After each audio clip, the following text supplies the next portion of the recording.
جیسے سودا کا ہے بیک وقت، غزل بھی میں بھی اس کی دھاگ ہے اور قصیدے میں بھی ہے اور دوسرے میں، لیکن آپ نے جو ایسا کچھ کیا ہے جو صرف بار بار کلکتے میں آ رہے تو نظامت اور پوری مطلب دنیا کا ہی نظامت سب پر حاوی ہے.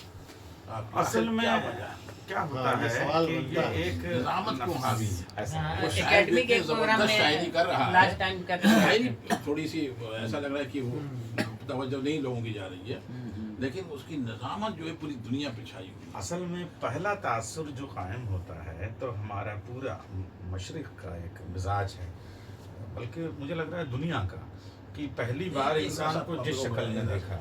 ہم نے آپ کے وہ کیسٹ بھی سنے ہیں جہاں آپ نے بغیر تحریری طور پر کچھ لکھے گھنٹوں بھر جو ہے وہ اپنے تقریر کی ہے اور کہیں سے آپ ڈس بیلنس نہیں ہوئے ہیں، ایسی بھی تقریر ہے، اور اس موضوع پر انصاف کیا ہے. تو جب اتنی اچھے آپ کے اندر ہے تو آخر سامعین یا مجمع کیوں ایسا نہیں کر رہا ہے کہ آپ کو اس طرف. آپ کی بات وہ سب اپنی جگہ جو مجھے مولانا اللہ نے عطا کیا ہے، لیکن ایک انسانی نفسیات یہ ہے کہ جس شکل میں پہلی بار دیکھ لیتا ہے اس شکل سے وہ کمپرومائز دوسری بار کرنا پسند ہی نہیں کرتا ہے.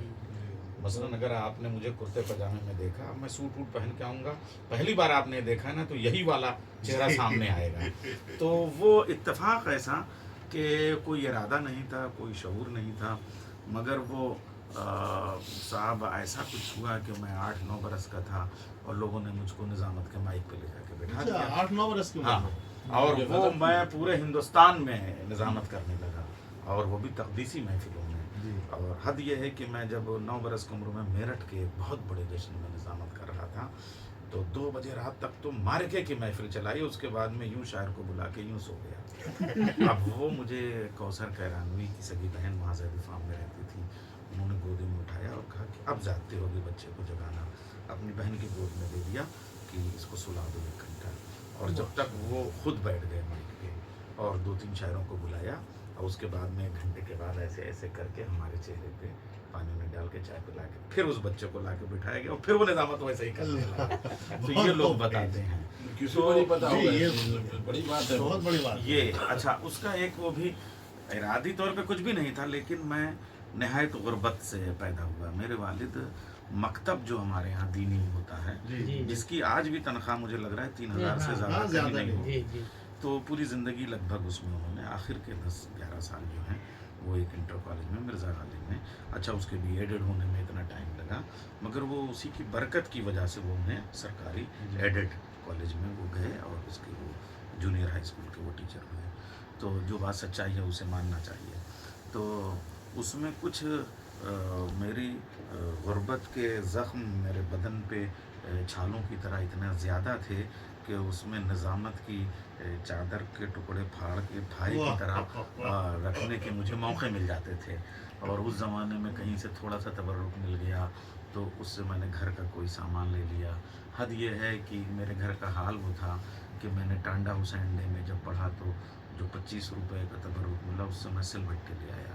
اکبر پور حسین ڈے میں نے نظامت کی، اس سے جو ملا اس سے بیسن لے آیا، اور اس کے بعد کہیں سے چولہا لے آیا. یہ میرے گھر کا حال ہے. تو اس طریقے سے میں نے اس نظامت کا سہارا ایسا بنایا. اچھا، اس کے بعد کچھ ساعتیں ہوتی ہیں. مثلاً جوش بہت بڑے شاعر تھے، مگر ان کو علامہ اقبال کی آنکھیں بند ہونے کا انتظار کرنا پڑا، اس لیے کہ جب سورج ڈوبے گا تبھی چاند چمک پائے گا. یہ ایک بڑا مسئلہ ہے. چاند کی عظمت کا انکار نہیں، مگر سورج جو موجود ہے اس کو ڈوبنے تو دیجئے. تو آپ ادب میں آ گئے ہیں تو آپ لائن میں لگ جائیے، مگر آگے والوں کا انتظار کیجئے، کسی کو دھکا وکا نہ ماریے. اب یہ الگ بات ہے، کبھی کبھی لمبی لائن لگانی پڑتی ہے اور کبھی کبھی سامنے ہی کھڑکی آ جاتی ہے. تو میری نظامت کے سامنے ہی کھڑکی آ گئی. میرے آگے سب سے بڑے قد کا آدمی یہیں کا ثقلین حیدر صاحب تھے. اب ثقلین حیدر صاحب بہت اچھے تھے، مگر ان کا ایک ستم تھا، وہ یہ کہ شاعر کو قتل کر کے خود کو حاوی کرتے تھے. یعنی ایسا پڑھ دیتے تھے کہ شاعر ان سے بڑے بدکتے تھے. اللہ کا کرنا یہ ہوا کہ ان کو ہو گئی فالج بعد میں، اور وہ 2-3 سال تک اس میں زندہ بھی رہے. اچھا، اب وہ ان کا جو شوق تھا وہ کم نہیں ہوا. وہ ان کی پینٹ ڈھیلی ہو جائے، چشمہ گرنے لگے، یہ سب باتیں اپنی جگہ، مگر وہ چلتے رہے. اس کے بعد میں وہ تھوڑا سا